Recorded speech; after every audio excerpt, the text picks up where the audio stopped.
Amateur Radio News and Notes for Friday, February 13th, 2026.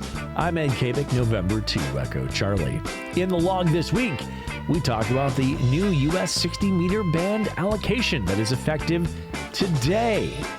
Also, the KP5/NP3VI Desecheo DXpedition will be continuing operations until March 3rd. We'll also talk about the MVARC Special Event Station happening this weekend at George Washington's Mount Vernon to celebrate his birthday. We'll also talk about some MVARC Nets on the air, see what's happening with DX, get a solar activity update, talk about some upcoming contests, and talk about interesting online radio content. As always, links to all reference content can be found in the show notes or at our Substack at mvarc.substack.com. Today marks the effective date of the new 60-meter band allocation in the United States. The main change relates to spectrum around the former channel at 5358.5 kHz, which has been replaced by an allocation from 5351.5 kHz to 5366.5 kHz. The new allocation is limited to no more than 9.15 watts effective radiated power, or ERP, which is a change from the previous limit of the channel of 100 watts ERP. The other channels at 5332, 5348, 5373, and 5405 kHz remain as before with 100 watts ERP. Bandwidth on the 60-meter band is limited to 2.8 kHz, and amateurs are reminded that our privileges on the band are secondary to other stations authorized by the FCC and NTIA, other nations in the fixed service, and all other nations in mobile, with the exception of aeronautical mobile.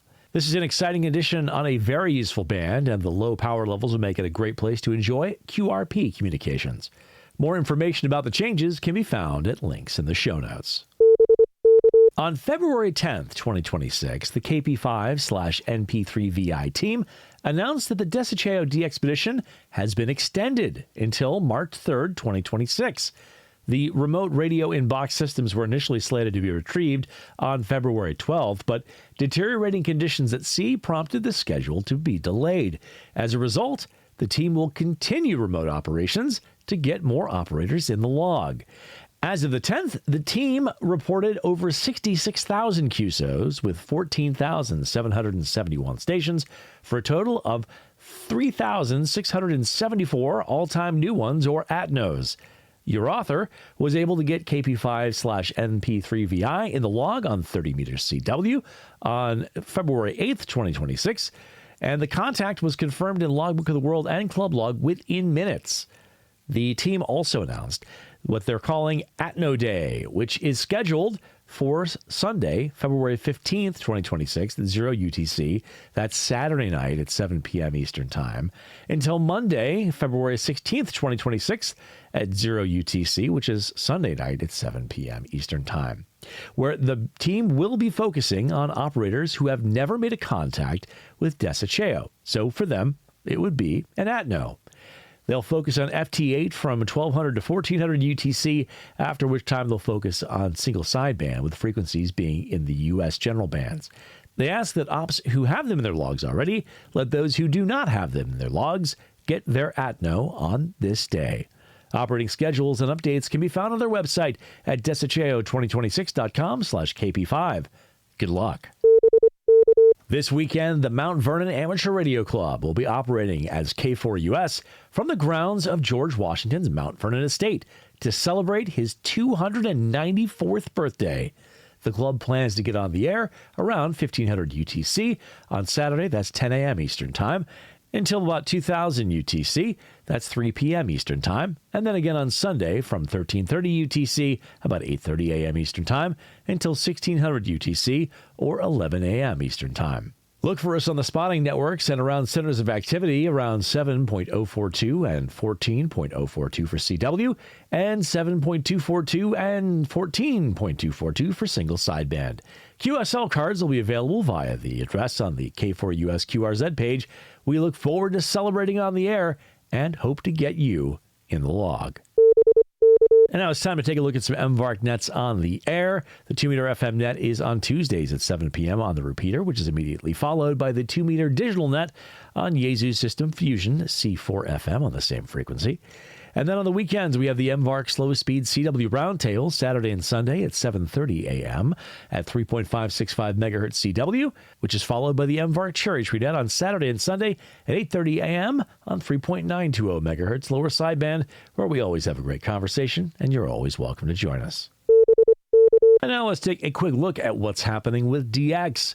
There'll be a lot of DX on the air this week. Stations on the air include Gambia, Guinea-Bissau, Desecheo Island, Greenland, Mali, Cambodia, Belize, Solomon Islands, Colombia, and Antarctica.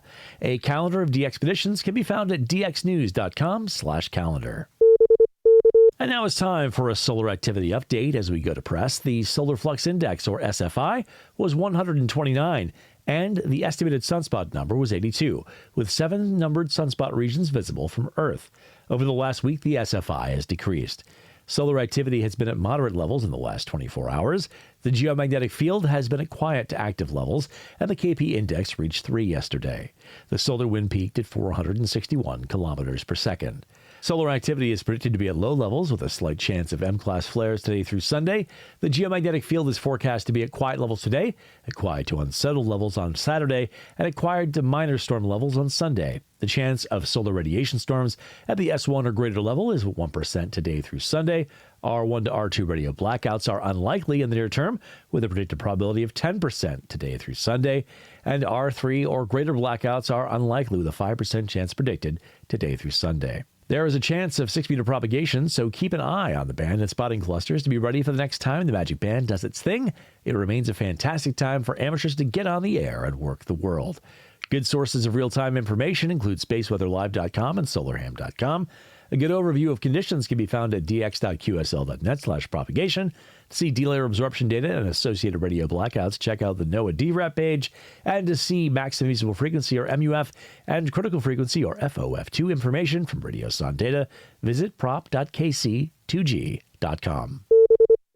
And now let's take a look at some upcoming contests. This weekend brings the YLRL YLOM contest, the CQ Worldwide RIDI WPX contest, the PODXS 070 Club Valentine Sprint, the Asia Pacific Spring Sprint on CW, the SKCC Weekend Sprintathon, the KCJ Top Band Contest, the Dutch PACC Contest, the OMIS QSO Party, the WAB 1.8 MHz Phone Contest, the RSGB 1.8 MHz Contest, the Bulkhead HF Contest, and the Run for the Bacon QRP Contest. As always, the K1 USN SSTs, MSTs, and CWTs will also be on the air. The full contest calendar with events and exchanges can be found at contestcalendar.com. And now let's wrap things up with some interesting online radio content. As always, all the links we are talking about here can be found in the show notes or at our Substack at mvarc.substack.com. Matt M0DQW takes a look at the Anytone ATD890UV DMR and NXDN HT. Mike KRD fixes his base station antenna installation and sings the praises of Tentennas. Dr. Timothy Scove, WX6SWW, takes a look at some space weather conditions from earlier this week. Half as Interesting talks about an experiment to enhance propagation by sending millions of needles to space. Hayden, VK7HH, talks about how takeoff angles can change with antenna elevation and how to make it work to your advantage.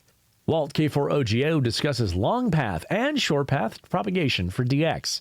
Josh, KI6NAZ, talks about using Linux for amateur radio. Save It for Parts experiments with receiving satellite signals from his geodesic radar dome. Mr. Carlson's lab explains how to extend the life of your soldering iron tips. Gearling Engineering shows how broadcast TV sports are produced. Kind of radio adjacent, but a very cool and well-done video. Tim N7KOM takes a look at the quick-to-deploy B10 Yagi, and Dan, WD4DAN, takes a look at new features for Open Ham Clock. Well, that is it for this week. I've been Ed, November 2 Echo Charlie. Thanks, as always, for joining us. We hope you have a great week ahead. Best 73, and we look forward to seeing you next week.